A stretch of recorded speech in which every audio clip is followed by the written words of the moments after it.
Vous êtes contents? Microphone is very loud. Donc, je suis très contente. That's all I know. C'est tout ce qu'elle sait en français. That's okay, that's why I'm here. Or I wouldn't have a job. Heureusement qu'elle ne parle pas français, sinon j'aurais rien à faire. Alors, on va parler d'Angel aujourd'hui, on va parler spécifiquement de son héritage, de pourquoi la série reste unique 20 ans plus tard. Et du coup, on va faire un espèce de parcours au travers du voyage de son personnage Fred, et plus. Et donc on va commencer, je pense, par ça. So today, I really wanted to talk about the legacy of Angel because it's been 20 years and I feel it's still a unique show and it deserves to be talked about. And I thought we could take a little trip down memory lane through your character's arc, to start with the beginning and then the evolution and what happens in season 5. So we can take it and then you can tell us how it was for you and how you see it today. Donc on va commencer par le tout début qui est comment elle est arrivée sur Angel, comment elle a entendu parler du rôle, qu'est-ce qu'elle pensait que ce serait comme rôle et est-ce qu'elle connaissait le travail de Joss Whedon. We're going to start with the beginning, the part. Before I show the video I want to show, how were you aware of the show? Were you aware of Joss Whedon's work? What kind of part do you think it was? Do you think it was an episode, an arc? Like, tell us about that. Yes, I was in college before. This was my first job I got when I moved to Los Angeles, and I was a theater major in college, so we just basically lived at the school, and I would rehearse till midnight doing plays every night. But on Tuesday nights, my roommate, my boyfriend's roommate's girlfriend had Buffy parties. So whenever we got home, she was a dancer, and all the dancers would be watching Buffy, and they were all really cool, and I was like, oh, I hope we would get home in time to watch Buffy. So I had been a Buffy fan, and then when I moved to LA... Donc, c'est son premier job quand elle arrive à Los Angeles, Angel, et donc avant elle était à l'université, elle étudiait le théâtre spécifiquement, et en fait elle dit quand on étudie le théâtre, on vit à l'université, donc on répète jusqu'à minuit, on ne fait rien d'autre, et la copine, non, wait, it was the roommate of the boyfriend of the, enfin, quelqu'un qui était proche de ça, faisait le mardi soir des soirées Buffy pour regarder la série à la télévision. Et donc quand elle rentrait, elle était une danseuse, elle et tous les autres danseurs étaient en train de regarder Buffy, et elle essayait d'arriver à l'heure pour regarder l'épisode, et puis en plus ils étaient tous super cool, et je voulais vraiment faire partie de ce moment-là, et donc elle a été une fan de Buffy depuis longtemps. That sounded much better.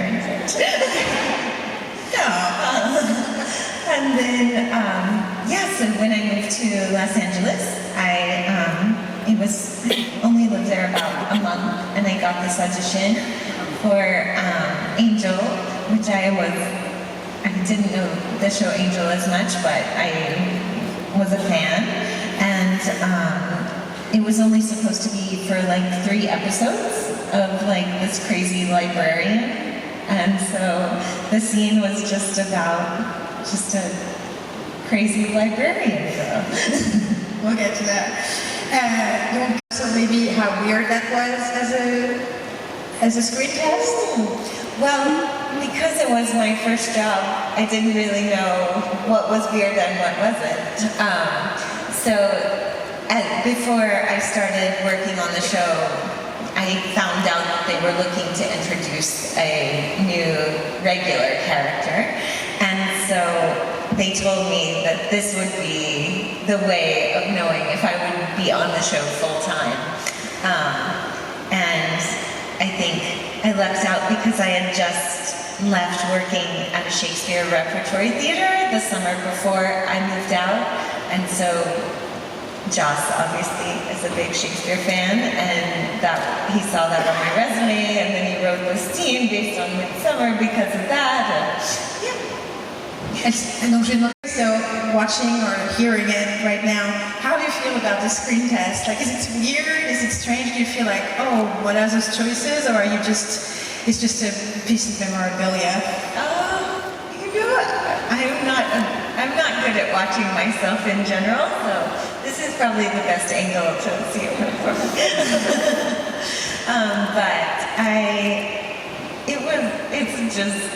I love Alexis and Jay so much, and I just feel so lucky that I got to be on that show, and I remember at that point not really knowing what that meant, but now it's led to so many other things. About the evolution of your character, because I feel that's a huge part of the legacy of Angel and Whedon in general. I feel in the end 90s, characters didn't evolve as much on other shows, and now they do actually on most television. And I feel he really took chances by really, like, every season, every character would be different, but not like still coherent, and it would make sense, but it would be like a different thing. So I kind of want to take a journey in the different phases of Fred with you. And I want to start with the crazy part, but also the innocence that is in season 3. Donc je voudrais quand même d'abord qu'elle me parle un peu de ce que c'était que de innocence and the quirkiness and the lightness. And so I was wondering whether you realized it and what you felt about it, especially because in the beginning you really like have that crazy vibe, which must be fun to play, but also an interesting needle to thread. I mean, I agree with what you're saying, and one of the problems of being on a show that Joss wrote for your first job is that you get very spoiled. So when you have another part that doesn't have these transformations and develop in that way, it feels like you're really missing something. So it's such a gift to get to. I feel like I got to play so many different roles through the one series. But yeah, I'm gonna just say this over. Okay. I guess I've never, that's a good question about the innocence. I think meeting with Joss and David Greenwald as they were sort of creating this character and writing it, they took some of like me and put it into the part. So I was very naive. I mean, I was like, I'm in LA, I just moved here, I want to be an actress. And they wrote the part sort of to me in some senses, like making her from Texas and making her love tacos. I don't know. Those were all tacos? Yeah. This is the biggest scoop of this panel. Elle aime les tacos. En vrai. Ouais, je pense que c'était le scoop du panel, on va rentrer chez nous. C'est le week-end de la grand-mère. Elle disait que... So yeah, this picture, which is of you pretending to be a vampire. Alors cette photo, donc c'est la fin de la saison 3, is something like the innocent version of the vampire. Do you remember that scene of you? I do, I remember, I was just thinking about that the other day. Someone showed that clip somewhere, and I was trying to think like, oh, what was that? What did that look like on the page? And I remember like that Joss or whoever had written the episode had written like the RAR in all capitals for like the big word, and then like I just specifically remember like thinking this was a funny, like that's another thing I love about Joss's writing is that he transfers between comedy and drama so seamlessly, and you get to not only transform as a character, but through even a single episode, you get to play different genres of things. And c'est rapide. This is you in ballet shoes. Est-ce que vous voyez de quel épisode c'est sorti? I'm sure it's pretty true, but that they made you work a lot to do the ballet scenes in Waiting in the Wings. And you had to like train and dance, and you had 1 feet or something, and then at the end it's not in the episode. Is this real, and how? I don't remember. I mean, I had not danced for, at that point, you know, I stopped when I was like 14, so it had been almost 10 years, or 8 years or so. So I did have to do a little rehearsal, but I don't remember it being torturous. And I'm glad we get to the record straight. It was, I mean, that was such a fun episode, and obviously just introducing Summer. And I don't think that I wanted to be on screen doing ballet next to Summer, who's so amazing. And Alexis, the saddest part is that you didn't get to see Alexis dance, because he was in the dream sequence with me. And the picture that you should have is when he came out and he was wearing over his thing like a red G-string. So most of our dancing was just us cracking up. So this is probably the one serious picture. Donc, it gets intense, it gets emotional, it gets darker, and I feel the whole season does that for your character. So from the get-go in the first episode, she has a small breakdown because she's been carrying all the responsibility because everybody's gone at the end of season 3, and suddenly she's like, basically became the mom. And then the supersymmetry where she finds out that she was sent to Hylia by a professor and she was killed him. Like all this dark stuff, but even till the end, when Jasmine shows up, she's the first character who figures out what's happening, and she gets excluded, and she's like alone and trying to find a solution. So I was wondering if they had told you in advance, or if you just threw the season, it was like, okay, this season it gets serious for French, it's getting darker, like, because there's an arc every season, how prepared were you, how it happened, maybe, is it about also you suddenly being a series regular and having had more responsibilities, because I do believe they write to the actors. So That's interesting. For me, and I don't know if other people had a different relationship with Joss, but he didn't really, until season 5, I didn't know anything that was happening from episode to episode. And I kind of enjoy working that way, because trusting your instincts, just knowing, finding out as you go what's happening, and also things change so much, that if you start to know something, you could start playing towards something, and then when it doesn't happen, it would be. So yeah, I think it was a surprise. And probably something I didn't realize until the end of the season, we just kept getting darker and darker. But yeah, I don't know. I think you're right. I mean, there was some fun stuff thrown in, but yeah. Thank God. Exactly. I mean, Season 5, this is the most beautiful picture ever taken on the show. Je pense que c'est la photo la plus belle qui a jamais été prise sur le plateau d'Angel. Mon opinion, my opinion. Donc je parle de la saison 5. The whole thing happened. Because I feel from the beginning, this is really like a character is grown up now. She's the head of the department.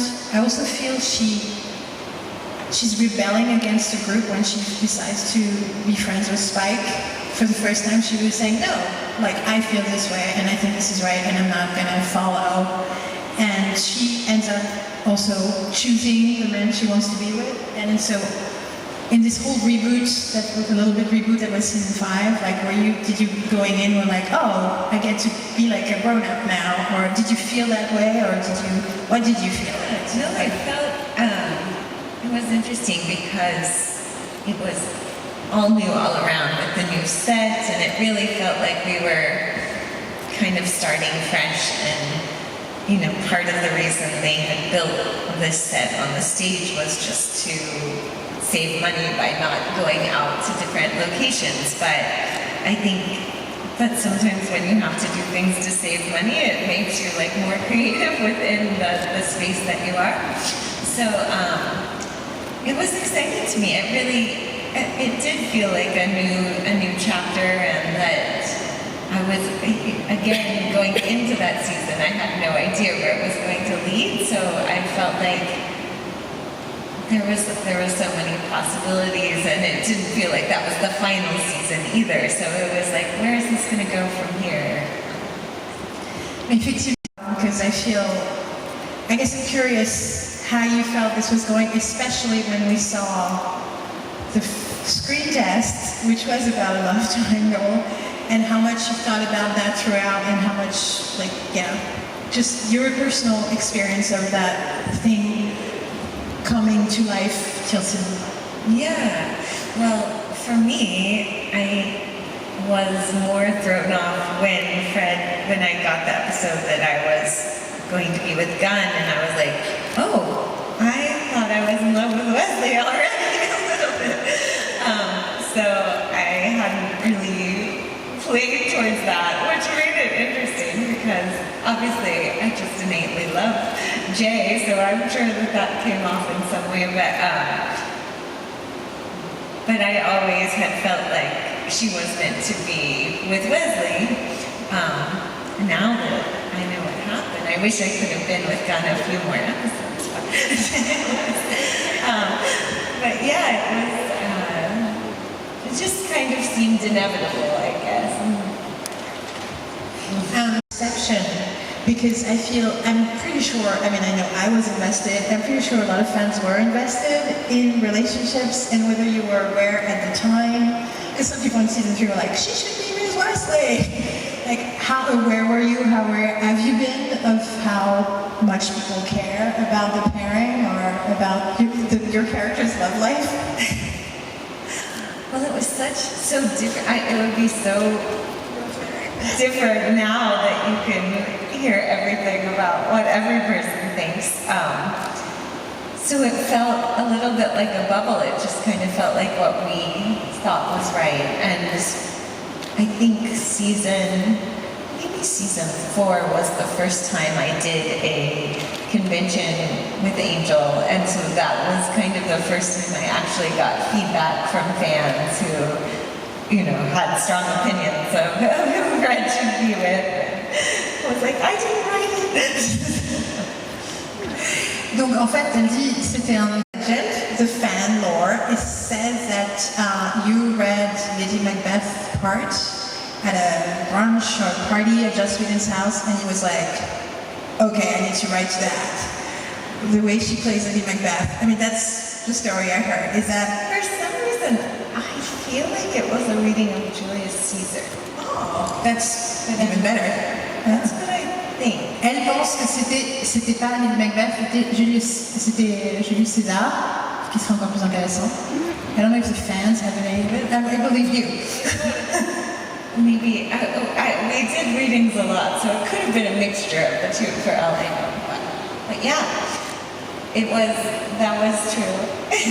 And then, from then he told me that he was going to kill Fred.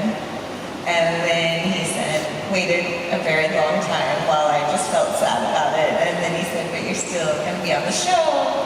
And told me he had this idea based on that and wanted me to be a demon goddess. So I was like, okay.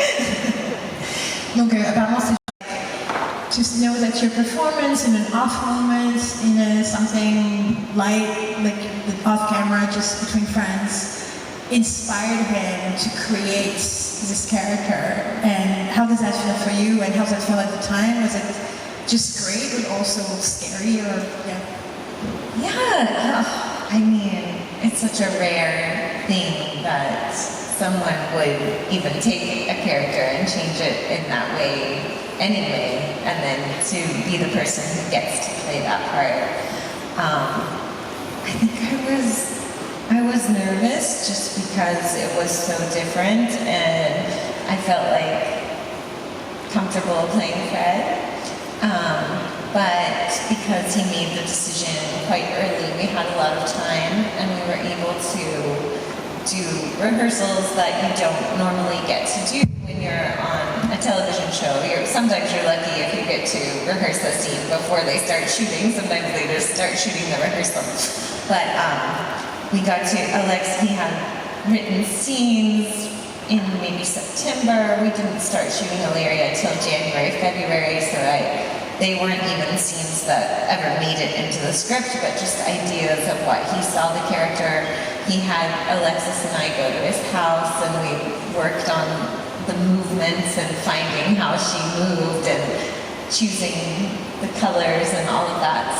So we had I had a lot of time with her before, and then, yeah. Yes, I think Joss would like this because he likes all the color. He loves dance parties, which is what it sounded like a club when we were walking in. But he had his kitchen at his old house.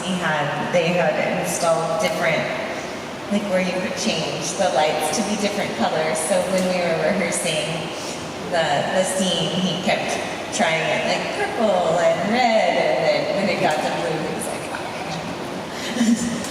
Okay, do you feel like it's a show that has changed things, but still stays unique? And it had this weird influence on other writers and artists, and how you feel about that, and maybe how you feel about that kind of ending, which made me scream when it happened. And maybe when you read the script, did you think you were missing a page? Or so, yeah. Yeah, no, I feel very blessed to have been part of something that at the time I don't think I realized how special it was. But the amazing thing about the show and about all of these people who worked on the show is there were so many wonderful writers who were part of it and have all gone on and taken little pieces of that to other projects as well. And I feel like you're right, like before this is just not how people wrote television. You couldn't have transformations, you couldn't change and grow as a character in the way that he allowed us to do. And it's been very special too, because even though it's been 20 years, there's still people who have, now I'm meeting people who weren't even alive then, but whose parents have kind of passed it down to them, and they seem to be as like eager of fans as their parents were at the time. So it doesn't seem to, even though, I mean, I tried to get my kids to watch, and they're like, it looks old. That happens with your own kids. But everyone else's kids seem nice and really to like it. Ask one last question before we let these guys ask about this year specifically as being part of Angel, because I feel with the EW cover and reunion and New York Comic Con, like, did you feel like that this year suddenly Angel was everywhere and it was like, oh, people are still loving it? Or were you surprised? Did it never stop? Like, how did it feel to be on the cover too? Nice. It was, yeah, I mean, for me, the thing that was really special about that was just getting everyone together. I had seen David maybe one time, Charisma maybe 10 years ago, like Alexis and Jay I've seen more often, but to have everyone together felt very, it was like, we kept being like, it hasn't been 20 years. It really felt like we could have started shooting again the next day. It felt very familiar and great, so. But yeah, I think it has been a special year just in the sense that it's more about having so many people together to celebrate it, because when you're on your own, there's other things that people talk about, but when, like in New York Comic Con, we had a panel in a huge theater, and they said people were lined up for like 7 blocks and couldn't get in, and it just seems crazy that after 20 years people still care that much, and it felt we were all like, this is amazing, we're really lucky to be together and part of this. And since she was such a complex and perfect character, how did you prepare for it? And were you ever afraid, or did you feel some kind of pressure? I don't know. I need to translate in French. Thank you.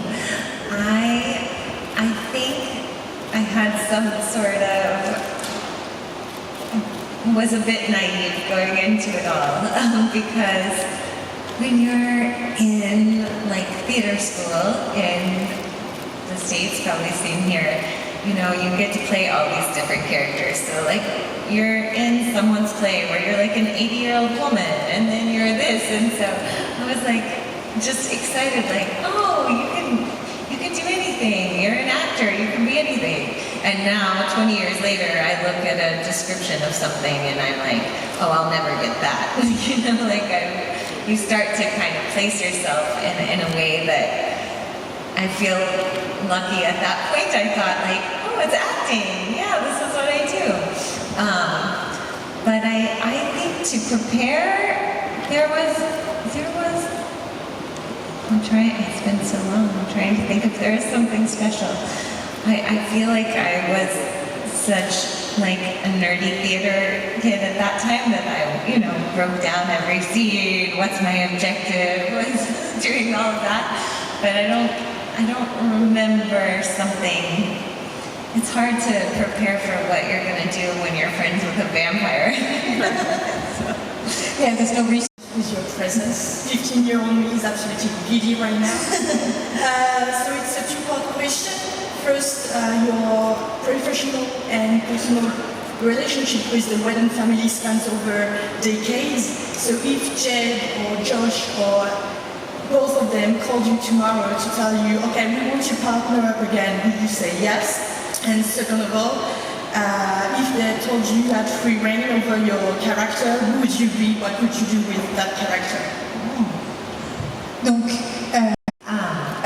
the first part is very easy. Yes, of course, I would love that. I would kill for a chance to work with any of them. They're all so talented and just wonderful people, and like you said, friends. And I think that, you know, one of the things I like working with Joss especially for is that he just has a way of, even when I'm not in a scene, watching the performances he brings out of people. So the times I'm most able to watch myself are scenes that he's directed.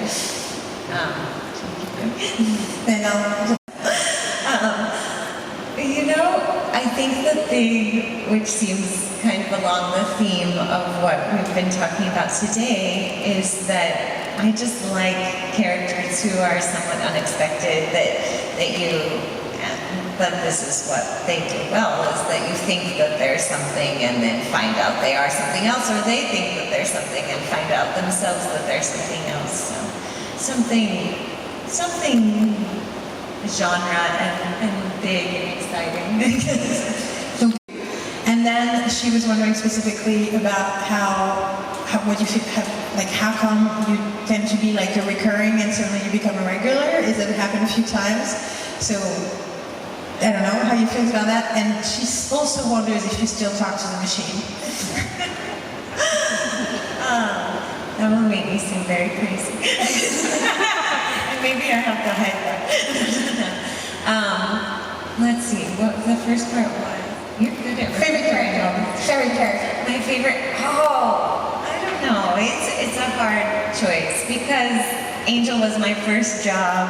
I definitely have, and I feel like almost everything I've done has been either people who worked on Angel or who were fans of Angel. So that holds a special spot. But Root has also been one of the most rewarding characters I've ever played, and unexpectedly so, like not really, and like you said, going into that thinking I was doing 5 episodes, the first episode was not even really playing the character of Root, so I didn't know what my role on the show was going to be, and then where it went, and all the amazing fans of that show and the people I've met from it have been probably the most rewarding experience.